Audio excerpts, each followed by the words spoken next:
Stovi laive iki kelių, tau banga duoda, laive pilna vandens, atrodo, kur aš čia pakliuvau?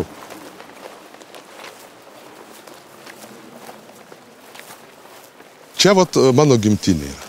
Čia aš gimiau, čia mama gyvena, tėvas buvo eigulys, mišką prižiūrėdavo, mes su broliu žuvį gaudėm. Pradėjau žvejot prieš 25 metus. Iš tikrųjų, tai aš mokiausi mechaniką, automechaniką. Kažkaip neužkabino mane tas reikalas. Pasiūlė darbą į žvejybą. Nuėjau pirmas iki ten, užkibau. Būdavo išeini pradžioje į žvejybą, tai lietus, bangos, vėjas, žinai, čia ant galvos šliūš, susitrauki, stovi, žinai. Paskui pripranti, tai nejauti, atrodo, kaip, žinai. Kai sako, romantika to žvejyba. Būna visko, ir ledai ant tinklų užeina, nu, atrodo, neįmanoma ištraukti, nu, bet, vat, pamastai, nu, reikia ištraukti, kažkaip galvoji, numastai, ką ten.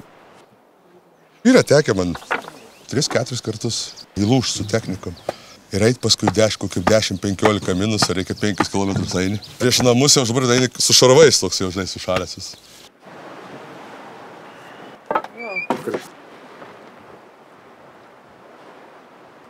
Rūkymo procesą tai mes pasilgstam su žmona iš po žiemos. Nebesulaukiam sezono, nes žiemą tiek nerūkinam nieko.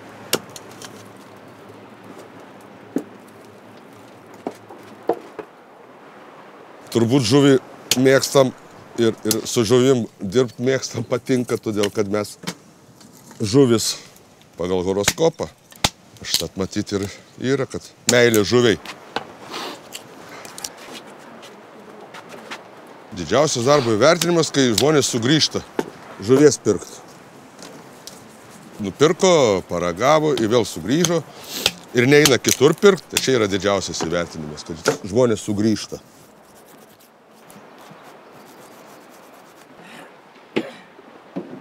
Apie meilę galima sakyti moteriai. Darbą, tai žinai, reikia ir dirbi.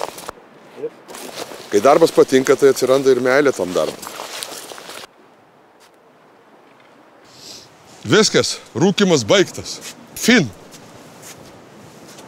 Pabaiga.